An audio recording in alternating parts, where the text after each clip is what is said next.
Girl and the Ghost. Once upon a time, in a haunted mansion, there lived a little girl named Lily.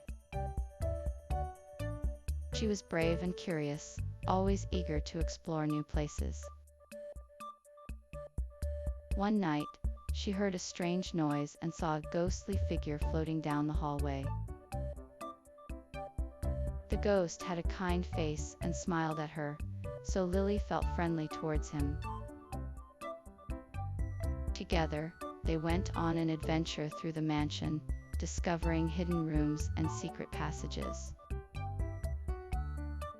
Along the way, the ghost told Lily stories about the history of the mansion and its former inhabitants.